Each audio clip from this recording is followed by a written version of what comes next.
My neighbor bragged at my barbecue. I drink your beer and do your wife. Bad move. One grip, 1 second. He spent 5 weeks on a straw. But that was just the opening. What my wife hid in our daughter's backpacks, what she signed away behind my back, and what a blood test revealed about her youngest. That's where the real war began. My name is Kurt Harwick. I'm 44 years old. I spent 9 years as an Army intelligence officer. G2, the kind of work where you learn to read people, read rooms, read the silence between words. After I left the service, I moved into the private sector. Right now, I run security operations for a mid-sized construction holding company out of Charlotte, North Carolina. I've got a mortgage, a dog named Hector, and 2 daughters who mean more to me than anything I've ever been deployed to protect. Paige is 8. Ren is 6. They're the whole reason this story matters. My wife, soon to be my ex-wife, is Evelyn. 40 years old. She was warm when I married her. Funny. The kind of woman who'd remember your coffee order without asking and then tease you about it for a week. Somewhere around 3 years ago, something in her started to drift. I noticed it the way you notice a room getting colder. Not all at once, just gradually, until one day you realize you've been in your coat indoors for months. The drifting had a name, and that name was Silas Vane. He showed up in our neighborhood about 2 years ago, introduced himself as a narrative transformation coach and a conscious living architect. Tall guy, mid-40s, the kind of man who smiled like he knew something you didn't. He ran weekend workshops out of a rented studio in Dilworth, charged $400 a session, and had a following of mostly well-off women who were going through what he called energetic transitions. In plain English, midlife crises with a branding budget. Evelyn got introduced to him through a friend group. I thought it was a phase. I was wrong. The day everything came apart was the last Saturday in June. We were hosting a 4th of July early celebration. Backyard, grill going, about 20 people, including my colleagues from the firm, Evelyn's yoga circle, our neighbors, and our 2 daughters running barefoot through the grass. I was at the grill, spatula in one hand, cold drink in the other, feeling, for a moment, like everything was actually fine. Then Silas walked in through the side gate like he owned the yard. He helped himself to a beer from the cooler, didn't ask, then strolled over to where I was standing and clapped me hard on the back. Not a friendly clap, the kind that's meant to make you stumble. I didn't stumble, but I felt it. He leaned in close enough that I could smell the beer already on his breath and said, loud enough for the nearest cluster of guests to hear, "Man, you've got it made. Great beer, great food." He paused, let the grin spread. "Great wife, too. Though I'd say I appreciate her more than you do." A few people laughed. Nervous laughs, the kind people use to fill uncomfortable silence. Someone near the drink table looked away. I watched Evelyn across the yard.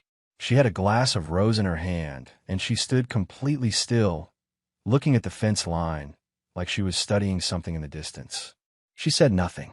Then Paige tugged at my shirt and looked up at me with those big brown eyes and asked quietly, "Daddy, what does he mean?" That question hit harder than the shove. But I didn't flinch. I had 9 years of training for exactly this. Keep your face neutral, keep your hand steady, gather information before you act. What I did next, I'm not proud of in the sense that I planned it to be dramatic. It was just instinct. Silas was still grinning, turning to play to the crowd, when I set down my spatula, stepped in close, and applied a wrist control technique I learned in Combatives Level 2 back at Fort Bragg. 2 seconds. His knees buckled. He went down on the grass, hard, his drink splashing across the patio stones. He'd wrenched his wrist, catching himself on the way down.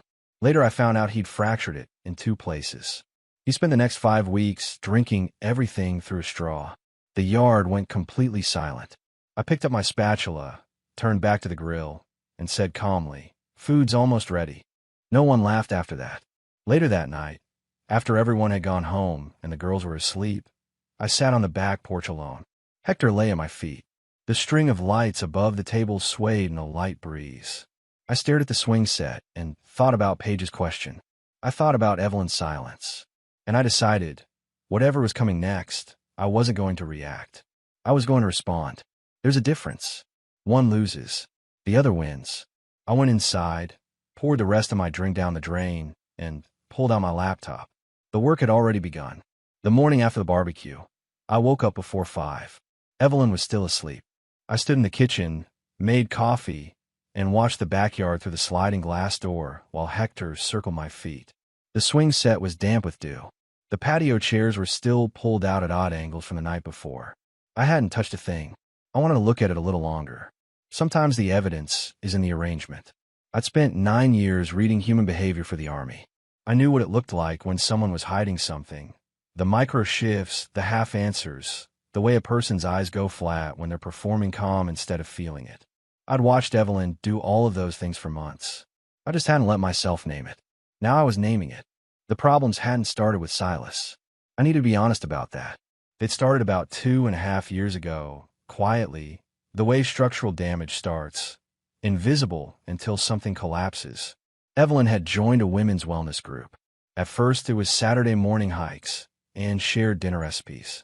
Then it became evening workshops, then weekend retreats, then a language shift I couldn't quite explain. She started talking about energy and emotional architecture. She stopped asking about my day, then stopped answering questions about hers. She called me rigid. She said I didn't know how to be present. Maybe she was right about some of it. I'm not a man who processes things out loud. But what she was doing wasn't processing. It was rewriting. The week after the barbecue, I called Declan Marsh.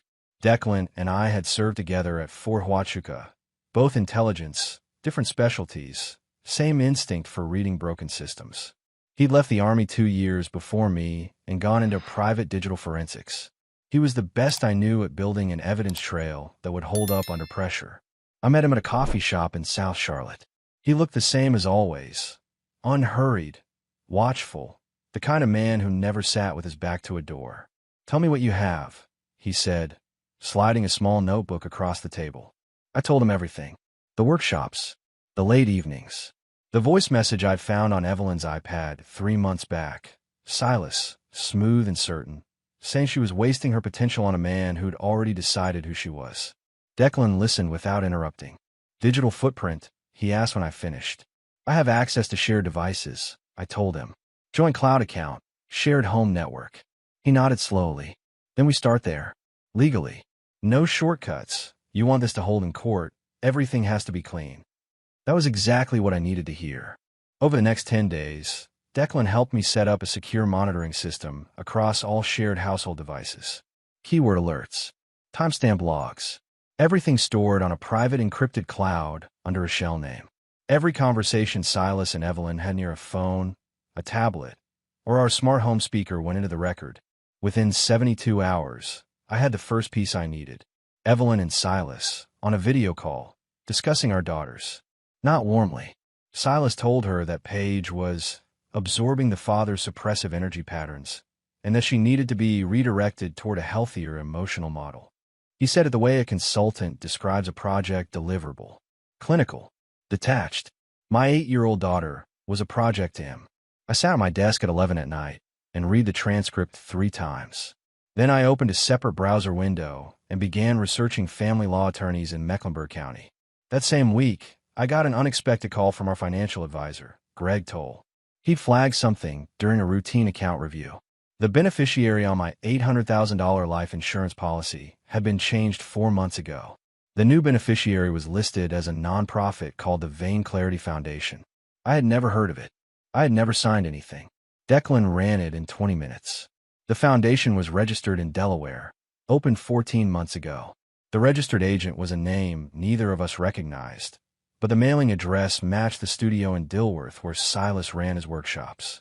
She had changed my life insurance policy to funnel money to his operation. And she'd done it quietly, months before the barbecue, months before any of this became visible. I sat with that for a long time. Then I called Devin Ree, the attorney I'd already identified, and scheduled a consultation for the following Monday. I didn't say a word to Evelyn. I kissed her on the cheek that morning, helped Wren with her shoes, drove Paige to school, and went to work. The calmer I stayed, the more they'd underestimate me. That was the plan. 3 days after I met with Devin Ree and got the consultation on record, I found a notebook. It was in Paige's backpack, tucked between a library book and a folder of spelling worksheets. A thin spiral pad, the kind you'd pick up at a dollar store. On the cover, printed in neat block letters that weren't Paige's handwriting, "My True Feelings Journal." Inside, the pages were pre-printed with questions. Not blank lines for a child to fill freely, Structured prompts, typed and formatted, clearly prepared by an adult. When daddy gets quiet, do you feel safe? When mommy cries because of daddy, what do you do? Who makes you feel calm? Mommy's friends or daddy? I stood in the kitchen and read every page. My hands were steady. My jaw was tight. Paige had answered some of them in her careful second-grade printing.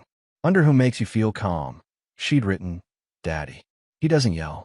She'd underlined it twice. I photographed every page, put the notebook back exactly as I found it, and called Declan that evening. Systematic, he said when I described it. Preloaded prompts designed to elicit specific responses. This is coaching, not journaling. We need that documented by a professional. The following morning, I called Dr. Yasmin Clow, a child psychologist recommended by my attorney Devin Ree, and described what I'd found. She asked me to bring both girls in for an informal assessment. Not court-ordered, not alarming. Just a visit to a nice office with art supplies and a fish tank. The appointment was Thursday. Ren spent most of it drawing horses. Paige, halfway through, looked at Dr. Clow and said without prompting, Uncle Silas says Daddy doesn't know how to love people right, but I think he just loves quietly. Dr. Clow didn't react. She wrote something down and said, gently, that's a very thoughtful thing to notice. I was watching through the one-way glass. I pressed 2 fingers against the window frame and held them there until the urge to walk into that room and then the entire situation passed. That same week, Ren started stuttering. It wasn't dramatic, just a hesitation at the start of certain words, a caught breath before she could finish a sentence. Her preschool teacher flagged it on Friday in a handwritten note sent home in her folder. Ren has been having some difficulty with speech fluency this week. Has anything changed at home? I took her to the pediatrician on Saturday morning. Dr. Ariel Crane, who had seen both girls since birth, listened carefully, asked Ren some questions, watched her try to answer, and then looked at me with the steady expression of someone choosing words carefully. Speech disruptions like this in a child her age are almost always stress-related, she said. Something in her environment has shifted. I like to refer her to a speech therapist, but more importantly, what's going on at home? I told her enough. She documented it. The referral went into the file. 2 documented medical concerns in 1 week, both pointing in the same direction. That evening, after the girls were asleep, Evelyn came into the kitchen while I was going over paperwork at the table. She poured herself a glass of water and leaned against the counter. Ren's teacher called me too, she said. I looked up, and she's fine. Kids go through phases. Evelyn set her glass down. You don't need to turn everything into a crisis, Kurt. I held her gaze for a long moment. I'm not turning anything into anything. I'm paying attention. She looked away first. After she went upstairs, I added Dr. Crane's referral note to my folder, placed Paige's journal photographs in a separate envelope, and labeled both. Then I drafted a message to Devin. We have medical documentation. 2 separate incidents. Same week. Child psychologist assessment pending. Moving forward with emergency evaluation request. Devin responded within the hour. Good. Keep everything. Don't confront. Don't change your routine. Let them keep thinking they're ahead. I closed the laptop, turned off the kitchen light, and checked on both girls before I went to bed. Paige was asleep with her arm around a stuffed rabbit. Ren was curled on her side, breathing slow and even. I stood in the doorway for a while. Then I went to my room and started preparing for the next move. Owen Pruitt found me before I found him. I've been running background on Silas Vane through Declan for about 10 days when a message came through my firm's general inquiry line. Brief, professional, no wasted words. I believe we have a mutual problem. I've been watching the Vane operation for 8 months. If you're the Harwick I think you are, we should talk. Oh, Pruitt, Phoenix, Arizona. I had Declan verify him first. Owen Pruitt, 54 years old, licensed private investigator out of Phoenix, former Maricopa County detective, 22 years in law enforcement before he went independent. 3 years ago, his client, a father named Dennis Farr, had lost custody of his 2 sons in a court proceeding that mirrored what I was now facing almost exactly. Same coaching language. Same manipulation of the children's emotional responses. Same gradual severing of the father from his own home. Silas Vane had been the facilitating influence in that case too, operating under a different name. Dennis Farr had lost. Owen Pruitt had never stopped working the case. We spoke by phone the following Tuesday. He had a flat, careful voice, the kind that comes from years of talking to people who are either hiding something or about to break. Vane's real name is Kevin Doss, Owen said without preamble. Born 1982, Bend, Oregon. In 2014, he was convicted of fraud in Lane County. Took money from 6 clients for a grief counseling program that didn't exist. Served 18 months, relocated to Nevada, changed his name legally in 2017. Started the coaching operation around 2019 under the Vane identity. I wrote it all down. Why hasn't this surfaced before? Because the people he targets don't talk to each other, Owen said. He picks women who are already isolated from their partners, deepens that isolation, and by the time the husband figures out what happened, the marriage is over and the case is buried under custody paperwork. A pause. He's done this to at least 11 families I've documented. You be number 12. I lean back in my chair. 12 families. 12 men sitting where I was sitting right now, probably thinking they were alone in it. I have a forensic specialist working my digital trail, I told Owen. Clean documentation, legally admissible. Good. Because I have something else. He paused. I have a sworn affidavit from Dennis Farr, and I've identified 3 other men willing to provide statements. We can build a pattern of conduct argument that changes the weight of everything you bring into court. 2 days later, Owen drove up from Phoenix, and we met in person at my office in Charlotte. He spread a folder across my conference table, 11 case summaries, each one a family. Names, dates, outcomes. Tactics Silas had used that were identical across every case. The journal prompts, the language coaching of the children, the gradual reframing of the father as an emotional threat. The pattern was so consistent, it looked like a manual. Because it was. Owen had found a private online group Silas ran for his core clients. Inside, step-by-step instructions on how to document a husband's emotional unavailability for family court purposes. How to frame stoicism as danger. How to coach children to express discomfort around their fathers without making it look coached. I looked at the pages for a long time. He built a system, I said. He's been running it for 5 years. Owen confirmed. He just never ran into someone who knew how to dismantle systems for a living. I looked up at him. Until now. Owen allowed himself a small, tight smile. Until now. I called Devin that afternoon. We added Owen's documentation to the file, flagged the fraud conviction, and began drafting the motion for an emergency custody evaluation. The hearing date was still 6 weeks out, but the shape of the case had changed entirely. That evening I came home to find a school enrollment form on the kitchen counter. Evelyn had started filling it out, both girls' names at the top, a summer residential program, the address of property in the mountains outside Asheville. I looked it up in 30 seconds. The program was run by the Vane Clarity Foundation. She was trying to send our daughters to his camp. Without my signature. Without asking. I photographed the form, put it back exactly where I'd found it, and called Devin. She just handed us another count, Devin said. I didn't feel satisfaction. I felt the cold, focused clarity of a man who had stopped hoping and started winning. The article went up on a Monday morning. I saw it first through a colleague who texted me a link at 7:15 while I was dropping Paige off at school. The headline read, "He took the kids and called it justice. Inside one father's war on his wife's healing journey." The byline was Petra Wills, staff writer for a progressive lifestyle outlet called The Current Narrative. The piece ran 4,200 words. I read it in my car in the school parking lot while Ren ate a granola bar in the back seat. Petra Wills had spoken to Evelyn, to 2 women from Evelyn's wellness circle, and to someone described only as a close associate of the community, which I recognized immediately as Silas. The piece framed me as a controlling, emotionally withholding man who had used his security background to surveil and intimidate his wife, weaponize the family court system to punish her for choosing growth over compliance, and traumatize his daughters by separating them from their mother's nurturing environment. Not one person had called me for comment. Not one. I forwarded the link to Devin without a word. He called me back in 8 minutes. "Don't respond publicly," Devin said.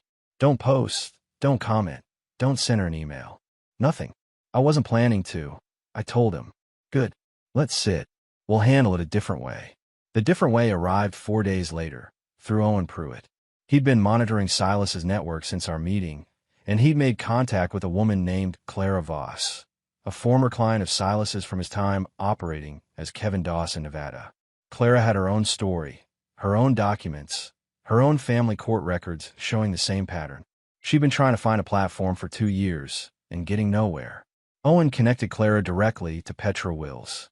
I'll give the journalist credit for this much. When Clara walked in with a folder containing court transcripts, the Kevin Doss fraud conviction, and a sworn statement from Dennis Farr's case in Phoenix, Petra Wills read every page. Then she made calls. Then she spent a week verifying. The follow-up piece ran 12 days after the original. The headline, "The Coach Behind the Curtain." Questions emerge about the man at the center of a custody battle. It detailed Kevin Doss's Oregon conviction, the Nevada name change, the pattern across multiple families, the unlicensed operation. It didn't name me, but anyone who'd read the first piece would connect every dot. The comments on the original article turned within hours. The outlet quietly removed 3 of the most inflammatory paragraphs from the first piece. Petra Wills, I later heard through Owen, was let go from the publication 2 weeks after the follow-up ran. Apparently, her editor had not been informed that the first piece was based entirely on one-sided sourcing. I didn't celebrate. I added both articles to my evidence file. The first as proof of coordinated narrative manipulation, the second as corroboration of Silas's documented history. Evelyn found out about the follow-up piece on a Thursday evening. I was in my home office when I heard her on the phone in the kitchen, her voice climbing in pitch. She said Silas's name 4 times in 2 minutes. Then she went quiet. She didn't come to my office. She didn't say anything to me at all that night. She was starting to understand that the ground had been shifting under her feet for weeks, and she'd only just noticed. Meanwhile, Declan had pulled something that changed the financial picture in ways I hadn't anticipated. Running a deeper trace on the Vein Clarity Foundation's registered documents, he found that the beneficiary designation on my life insurance policy, the change Greg Toll had flagged weeks earlier, had been executed using a notarized power of attorney form. The form bore my signature. I had never signed it. Declan sent the document to a forensic handwriting analyst he'd used on 3 prior cases.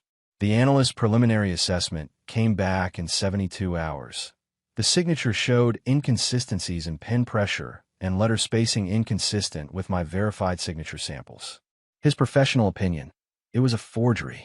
Devin went quiet on the phone when I told him. Then he said, "Kurt, this is no longer just a custody case. This is fraud, potentially criminal fraud." He filed an emergency motion with the court the following morning, citing the forged document, the unauthorized policy change, and the financial connection between the foundation and Silas.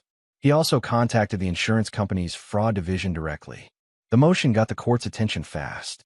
3 days later, Judge Halbert issued a temporary freeze on all joint financial accounts pending review and ordered both parties to submit full financial disclosures within 10 business days. Evelyn's attorney called Devin that afternoon demanding to know what we'd filed. Devin read in the motion summary, calmly, without editorializing. There was a long silence on the other end. Then Evelyn's attorney said he needed to consult with his client. That night, I sat on the back porch with Hector at my feet and the girls asleep upstairs. The neighborhood was quiet. Down the street, someone was mowing a late lawn.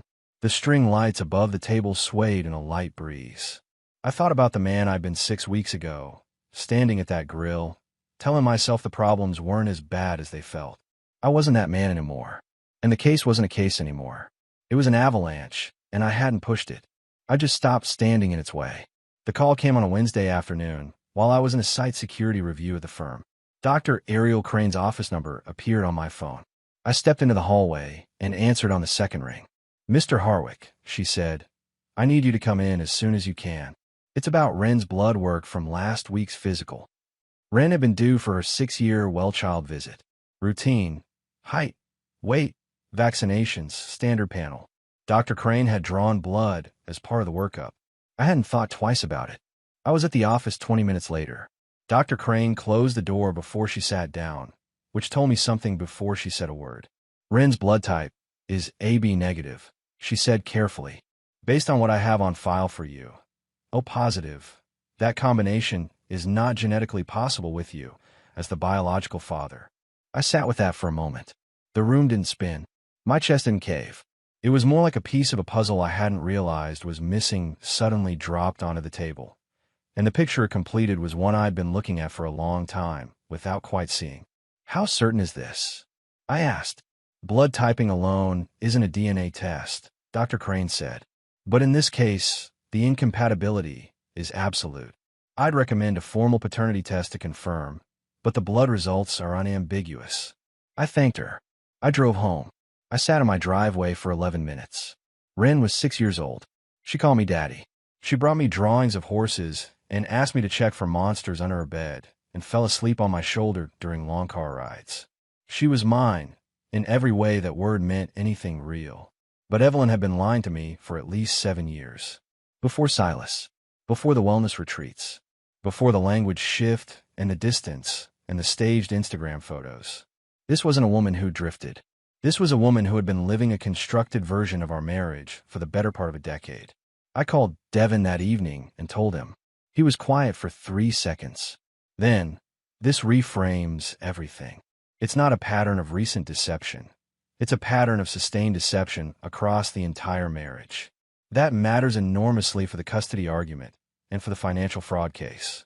I know, I said, but I need you to understand something before we go further. Ren is my daughter. I'm not using this to walk away from her. I'm using it to show who Evelyn actually is. Understood, Devin said. And for what it's worth, that's exactly the position a judge wants to hear from a father. I ordered a formal DNA test the following morning through a lab Devin's office used. Chain of custody certified, court admissible. Results in 7 business days. While I waited, Declan brought me something else. He'd been running a deeper trace on Silas's background and had flagged an active federal inquiry. IRS Criminal Investigation Division, opened 14 months ago, targeting the Vain Clarity Foundation for unreported income from residential retreat fees. Cash payments, unrecorded, routed through a series of small LLCs. The inquiry was ongoing and not yet public. Silas wasn't just a fraud and a manipulator. He was under federal investigation, and Evelyn had transferred the beneficiary rights of my life insurance policy, using a forged signature, to an organization the federal government was already watching. I printed Declan's summary, added it to the file, labeled it clearly. Owen called that same afternoon with one more piece. He'd made contact with a former client of Silas's from Atlanta, a woman named Renee Corbin, who had left the program 8 months earlier and was willing to speak on record. Her account of what happened inside Silas's operation matched every pattern Owen had documented across the other 11 families. The emotional dependency building, the language coaching, the step-by-step instructions on repositioning the husband as a threat. Renee was willing to testify.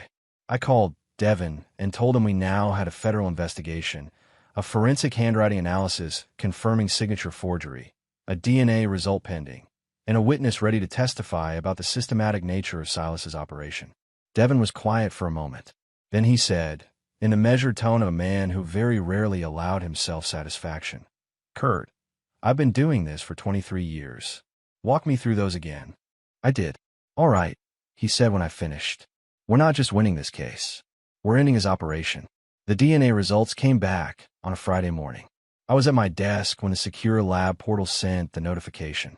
I opened it, read the confirmation, closed the browser, and sat for a moment looking at the corner of my monitor where Paige had stuck a small drawing of a dog that sort of resembled Hector. The result confirmed what the blood typing had already indicated. Ren was not my biological daughter. I called Devin. He had the report within the hour. Then I called my mother. Eleanor Harwick, Nora to everyone who knew her, was 71 years old and had spent 40 years as a school psychologist in the Raleigh-Durham area before she retired. She had a way of listening that made you feel like the room itself was paying attention. When I told her everything, not the condensed version, the real one, start to finish, she was quiet for a long time. Then she said, "I'm coming to Charlotte, and I'm bringing my files." She arrived 2 days later with a rolling suitcase and a calm that filled whatever room she walked into. I hadn't told her about the custody case specifically, but she'd been watching the girls for months. She'd noticed things I hadn't allowed myself to name. The way Paige flinched slightly when Evelyn raised her voice. The way Ren stopped mid-sentence and looked toward the door before finishing a thought. Small things. Clinical things. Things that a former school psychologist with 40 years of experience recorded automatically and completely. Nora sat with both girls for an afternoon while I was at work. She didn't conduct an assessment. She just spent time with them, helped Paige with a puzzle, read Ren 3 picture books, made grilled cheese for lunch. When I came home that evening, she was waiting at the kitchen table with a yellow legal pad covered in her precise handwriting. Paige is managing, she said. She's built coping patterns.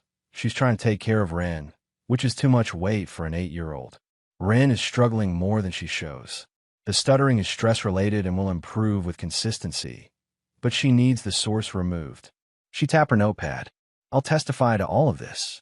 Professionally, not as your mother. As a licensed psychologist with 40 years of documented child observation. I looked at her for a moment. Mom, don't thank me, she said. Just win. The second piece came from a direction I hadn't expected. Dorothy Donovan, Evelyn's mother, called me on a Tuesday evening. We'd always had a decent relationship, mostly built on mutual love for the girls and a shared ability to navigate around Evelyn's sharper edges. She sounded tired when she spoke, and careful, like someone choosing footing on uncertain ground. Kurt, she said, I've been holding something for a few weeks and I can't hold it anymore. She told me that when the girls had stayed with her 6 weeks earlier, a Friday night, Evelyn had dropped them off and said she needed space for an alignment session. Silas had been present at Dorothy's house when she returned to pick them up. He'd come with Evelyn, uninvited by Dorothy. And while Dorothy had made coffee in the kitchen, she'd heard Silas talking to Paige at the kitchen table. She hadn't heard everything, but she'd heard him ask Paige, "Do you think Daddy understands your feelings? Or does he just stay quiet and hope they go away?" Dorothy had come back into the room immediately. Silas had smiled and changed the subject. She hadn't said anything at the time because she hadn't known what was happening. Now she did. I have it on video, she said quietly. I keep a tablet on the counter for recipes. The camera was running. I didn't realize until I went back through the footage later. I drove to her house that same evening. She handed me the tablet. I watched the footage twice, 2 minutes and 18 seconds, clear audio, clear video, Silas coaching my 8-year-old daughter at a kitchen table while her grandmother made coffee 20 feet away. I called Devin from Dorothy's driveway. His voice changed in the way it does when something shifts the entire weight of a case. That footage, he said, is the single most important piece of evidence we have. Meanwhile, my sister Nancy had been a problem I'd been managing quietly. 3 weeks earlier, she'd posted on social media in support of Evelyn. A long, earnest paragraph about the importance of supporting women who chose healing over silence. She hadn't known the full picture. She'd taken Evelyn's version at face value because Evelyn had reached out to her personally, cried on the phone, and told her I'd become cold and unreachable. Evelyn had known exactly what she was doing. I didn't confront Nancy. I sent her Dorothy's video. I sent her the fraud filing. I sent her Owen's summary of the 11 prior families. She called me 11 at night, 3 days later. She was crying before she finished saying my name. I didn't know, she said. Kurt, I'm so sorry. I didn't know any of it. I know, I told her. What do I do? You take the post down, I said, and you let me handle the rest. She took it down within the hour. And 2 days later, she posted a brief, clear public statement. I made a public comment recently without knowing the full facts. I was wrong to do so. I apologized to my brother. It didn't go viral. It didn't need to. It existed, and it was true, and that was enough. The week before the hearing, Silas made 3 moves. The first was a legal threat, a letter from a third-party attorney I'd never heard of, alleging that my digital monitoring of household devices constituted an invasion of privacy and demanding that all recordings be destroyed and that I issue a formal public statement retracting any claims made about Silas Vane's professional conduct. The letter cited potential damages of $2 million. Devin read it in about 90 seconds, then set it down on his desk with the expression of a man who had just been handed something mildly amusing. He's scared, Devin said. This is a pressure move, not a legal one. He has no standing. He was a non-resident third party in your household. You had every right to monitor your own home. He picked up his pen. I'll respond today. 48 hours, this disappears.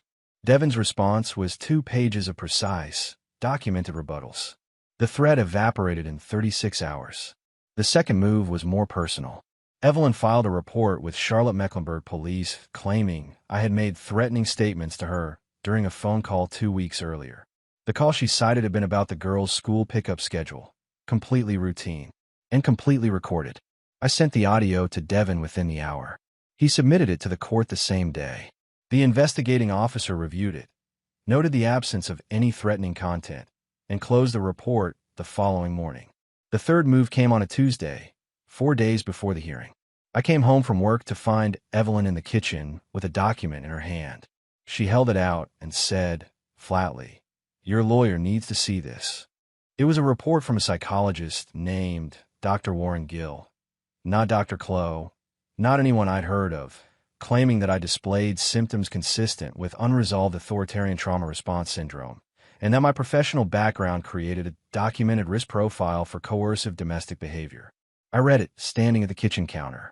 Warren Gill, I said, is not a licensed clinical psychologist in North Carolina. I checked his credentials 2 months ago when his name came up in Silas's network documentation. Evelyn's expression didn't change. He's licensed in Tennessee, she said. He's not licensed anywhere recognized by the American Psychological Association, I replied. And the syndrome he's diagnosed me with doesn't appear in the DSM-5. Devin is going to enjoy this document. She took it back without another word and left the room. Devin did enjoy it. He also filed a complaint with the North Carolina Psychology Board regarding Gill's conduct in issuing a clinical report on an individual he had never met or evaluated. That complaint would take months to process, but it was on record. The day before the hearing, Evelyn's attorney withdrew from the case. Not quietly. He filed a formal motion citing irreconcilable differences with his client's instructions. A junior associate from the same firm showed up at our pre-hearing submission deadline to file the last of Evelyn's paperwork. She looked like she'd been handed the assignment 20 minutes earlier. Nora arrived at my house that evening and made dinner for the girls. Paige asked why Grandma was staying over, and Nora told her it was because she wanted to see the birdhouse they'd built in the backyard. Paige accepted this completely and went to show her. I sat at the kitchen table after the girls went to bed and went through the file one more time. Every document, every timestamp, every affidavit, Owen's 11 family summary, Dorothy's video, the forged signature analysis, Wren's medical records, Paige's journal photographs, Dr. Clough's assessment, the IRS inquiry reference, the fraud conviction from Oregon, Nora's professional observation notes. Devin called at 9:30. "How are you?"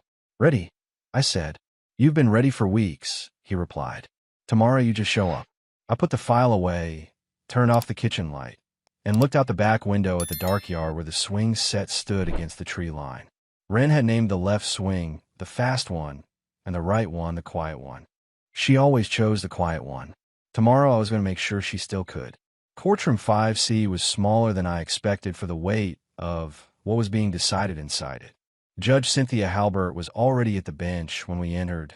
Late 50s, silver-framed glasses, the composed expression of someone who had seen every variety of human wreckage this process could produce and had long since stopped being surprised by any of it. She moved through preliminary matters quickly, with the efficiency of a woman who respected her own time and expected everyone else to respect it too.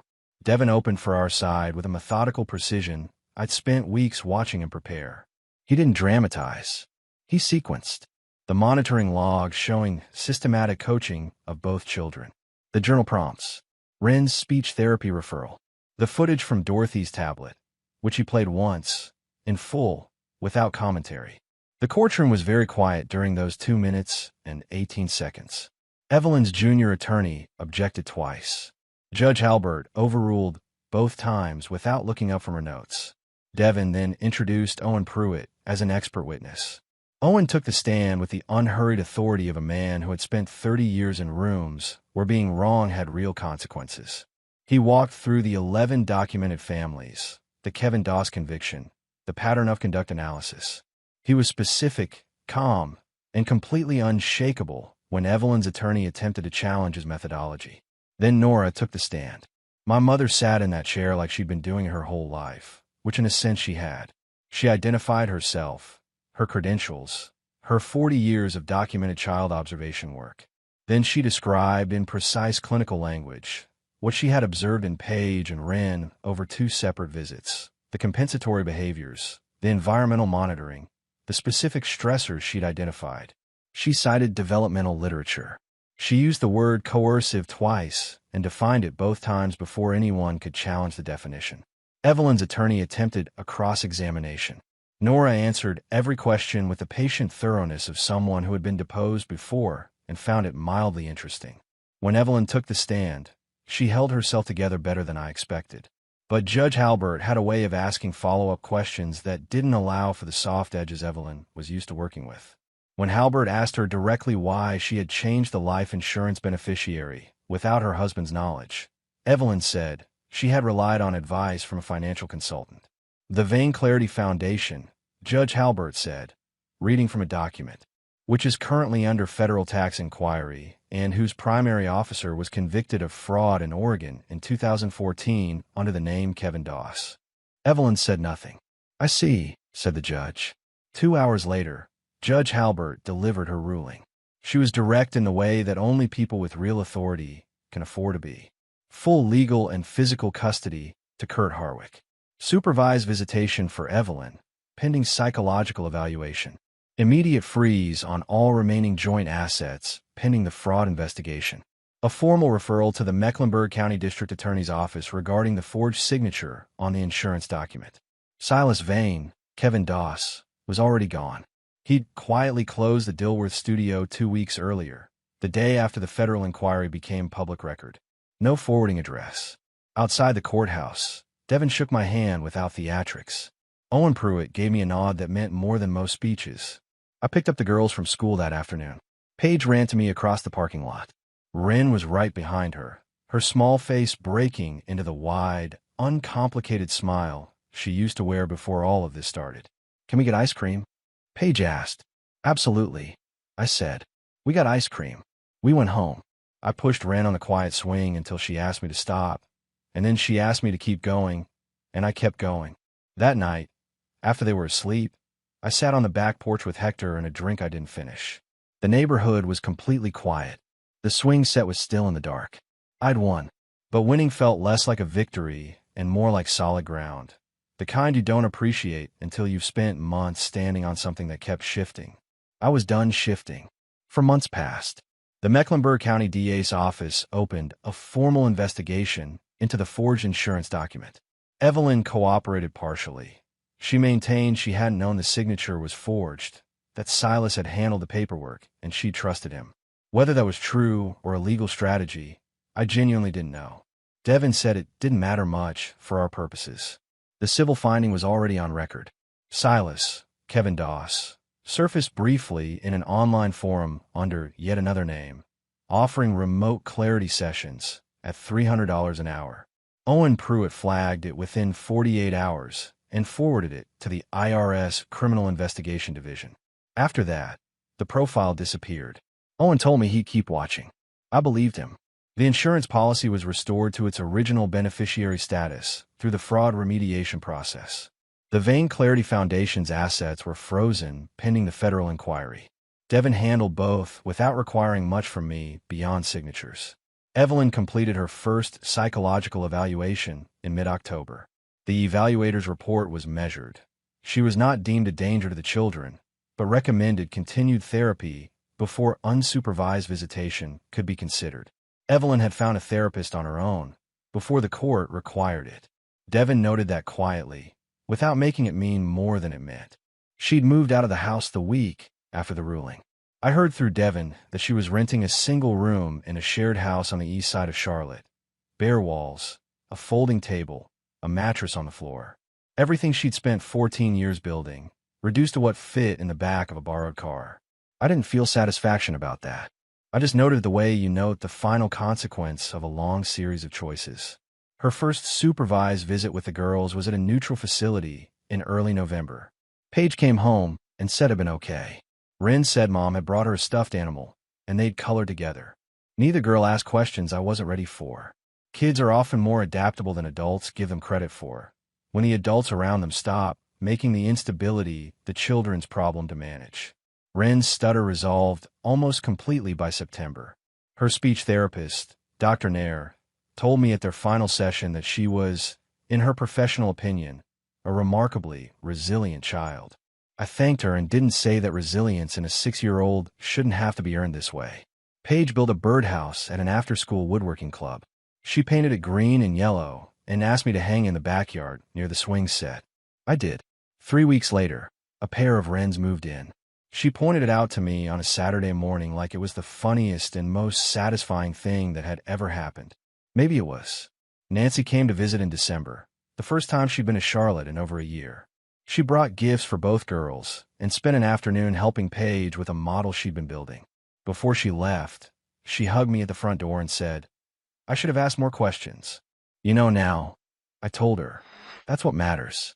Commander Reston called to check in sometime in October. He'd heard through mutual contacts that the case had resolved. I told him it had. He said, "Good. I always said you were the steadiest officer I'd worked with. I'm glad the judge figured that out." I thanked him. I meant it. One evening in late November, I was in the backyard with the girls after dinner. Paige was chasing Hector around the perimeter of the yard. Wren had stationed herself on the quiet swing and was watching the birdhouse with an expression of deep scientific interest. She turned to me and said, "Daddy, do you think the wrens know it's named after one of them?" I looked at the birdhouse. I looked at her. "I think they probably figured it out," I said. She nodded, satisfied, and went back to watching. I stood there in the cooling evening air with the swing creaking softly beside me, and I thought about what it meant to rebuild something from genuine materials instead of assumptions and hope. It was slower. It was harder. And it was the only kind of building that actually held. The girls were home. The house was quiet. Hector was exhausted from being chased. We were going to be fine. Not the performing kind of fine, but the real kind. The kind you build one ordinary evening at a time, until one day you realize you stopped counting them.